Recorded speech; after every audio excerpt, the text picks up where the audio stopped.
Perkenalkan, nama saya Tiansi Vanessa Madil. Saya dari kelas A6 Keperawatan semester 1 Universitas Pembangunan Indonesia Manado. Saat ini saya akan mulai membuat video mengenai ringkasan dari bahasa Indonesia. Video saat ini saya buat untuk memenuhi tugas ujian tengah semester pada mata kuliah bahasa Indonesia.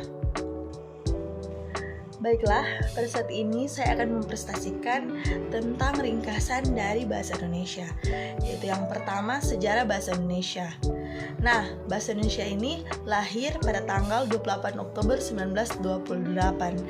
Dia muncul karena dari para pemuda dari para berbagai pelosok-pelosok Nusantara berkumpul dalam kerapatan pemuda dan mereka membuat irkar, yaitu Sumpah Pemuda. Yang pertama, bertumpah darah yang satu, tanah Indonesia. Yang kedua, berbangsa yang satu, bangsa Indonesia. Dan yang ketiga, menjunjung bahasa persatuan, bahasa Indonesia. Nah, ikrar pemuda ini dikenal dengan Sumpah Pemuda. Nah, bahasa Indonesia ini dinyatakan kedudukannya sebagai bahasa negara pada tanggal 18 Agustus 1945 karena pada saat itu Undang-Undang Dasar 1945 disahkan sebagai Undang-Undang Dasar Negara Republik Indonesia. Dalam Undang-Undang Dasar 1945 disebut bahwa bahasa negara ialah bahasa Indonesia. Nah, bahasa Indonesia ini dia berasal dari bahasa Melayu pada zaman dahulu. Keputusan Kongres Bahasa Indonesia tahun 1954 di Medan antara lain menyatakan bahwa bahasa Indonesia berasal dari bahasa Melayu. Bahasa Indonesia tumbuh dan berkembang dari bahasa Melayu yang sejak zaman dahulu sudah dipergunakan sebagai bahasa perhubungan atau lingua franca. Bukan hanya di Kepulauan Nusantara, melainkan juga hampir di seluruh Asia Tenggara.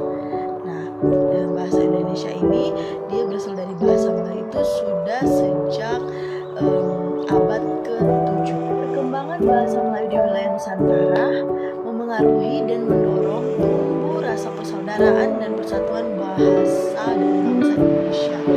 Komunikasi antar perkumpulan yang bangkit pada masa itu menggunakan bahasa Melayu.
Kemerdekaan Republik Indonesia 17 Agustus 1945 telah mengukuhkan kedudukan dan fungsi bahasa Indonesia secara konstitusional sebagai bahasa negara. Kini, bahasa Indonesia dipakai oleh berbagai lapisan masyarakat Indonesia, baik di tingkat pusat maupun daerah. Bahasa Indonesia sebagai bahasa nasional. Bahasa Indonesia juga berkedudukan sebagai bahasa negara, sesuai dengan ketentuan yang tertera di dalam Undang-Undang Dasar 1945. Berfungsi yaitu sebagai bahasa resmi negara. Yang kedua, bahasa pengantar di dalam dunia pendidikan. Yang ketiga, alat pendukung dalam tingkat nasional untuk kepentingan perencanaan dan pelaksanaan pembangunan nasional serta kepentingan pemerintah. Yang keempat, alat pengembangan kebudayaan,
itu telah menempatkan bahasa Indonesia dalam dua kedudukan penting, yaitu yang pertama seperti bahasa nasional dan yang kedua bahasa negara. Bahasa Indonesia telah mengalami perkembangan yang sangat pesat. Perkembangan itu telah mengantarkan bahasa Indonesia sebagai lambang jati diri bangsa dan sebagai alat pemersatu berbagai suku bangsa yang berbeda-beda latar belakang sosial, budaya, agama, dan bahasa daerahnya. Yang selanjutnya yaitu bahasa Indonesia sebagai bahasa dalam pembangunan. Yang dimaksudkan sini adalah bahasa resmi Republik Indonesia. Pada saat ini bahasa Indonesia digunakan oleh hampir seluruh rakyat Indonesia. Bahasa Indonesia merupakan bahasa resmi dan bahasa pertama yang digunakan. Dan yang terakhir, bahasa Indonesia sebagai bahasa baku. Nah, fungsinya sebagai pemersatu sosial, budaya, dan bahasa. Kedua, penanda kepribadian bersuara dan berkomunikasi.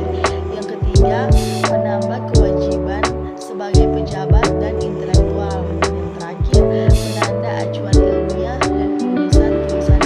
Kita masuk ke materi yang ketiga, ragam bahasa Indonesia. Nah, ragam bahasa Indonesia ini dibagi menjadi 3 jenis, yaitu berdasarkan media, berdasarkan cara pandang penutur, dan yang ketiga berdasarkan topik pembicaraan. Tinjau dari media atau sarana yang digunakan untuk menghasilkan bahasa. Bahasa terdiri dari ragam bahasa lisan dan ragam bahasa tulis. Ragam bahasa terbagi menjadi 5 bagian. Yang pertama, dialek. Dialek ini ragam bahasa yang digunakan oleh sekelompok anggota masyarakat dari wilayah tertentu disebut dialek. Yang kedua, sosiolek. Ragam bahasa yang digunakan oleh sekelompok anggota masyarakat dari golongan sosial tertentu. Contohnya, ragam bahasa mahasiswa, ragam bahasa buruh, ragam bahasa remaja, dan sebagainya. Yang ketiga, fungsiolet. Ragam bahasa yang digunakan dalam kegiatan satu bidang tertentu. Contoh, ragam bahasa penelitian, bahasa jurnalistik, dan lain-lain. Dan yang terakhir, lisan dan tulisan. Nah, di sini ragam bahasa menurut sarana dibagi menjadi 2, yaitu ragam bahasa lisan dan ragam bahasa tulisan. Masuk dalam kalimat efektif dan tidak efektif. Nah, pengertian dari kalimat efektif adalah kalimat yang dapat menggunakan gagasan sesuai dengan yang diharapkan oleh penulis atau pembicara.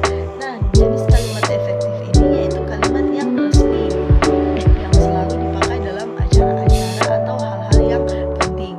Nah, sedangkan kalimat tidak efektif ini adalah kalimat yang susunan kalimatnya tidak mudah untuk dipahami dan tidak dapat memunculkan pesan yang lengkap dan jelas bagi pembaca atau pendengar, karena pesan yang ingin disampaikan oleh penulis atau pembicara tidak mudah dimengerti, maka kemungkinan besar pembaca atau pendengar salah menerima maksud dan tujuan dari pesan yang disampaikan oleh pembicara atau penulis.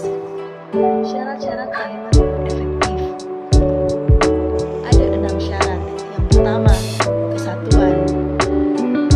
Informasi yang disampaikan oleh sebuah kalimat harus memenuhi unsur penulisan yang utuh sehingga terbentuk satu kalimat yang baik.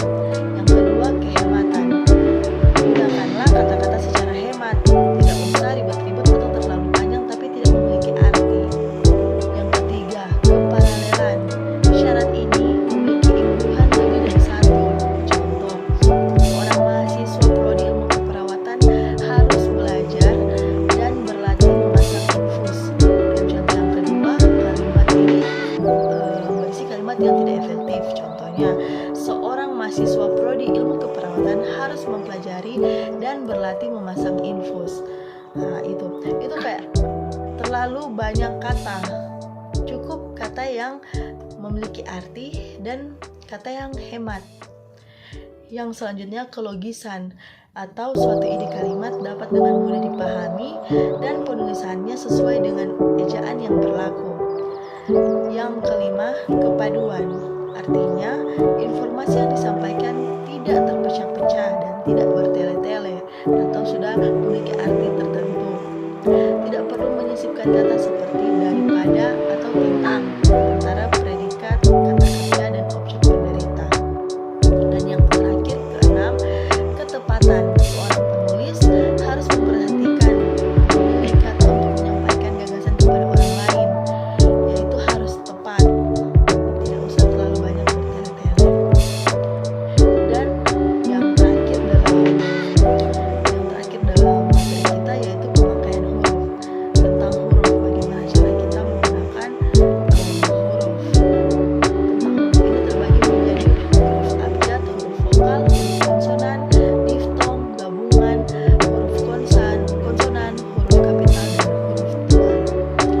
Nah, kesimpulannya, bahasa Indonesia ini dia lahir sejak tanggal 28 Oktober 1928 dan dia disahkan pada tanggal 18 Agustus 1945. Dan bahasa Indonesia ini dia berasal dari bahasa Melayu. Begitu juga sampai sekarang bahasa Indonesia sudah makin hari makin berkembang dan sehingga dia sudah memiliki masing-masing kedudukan dan fungsinya.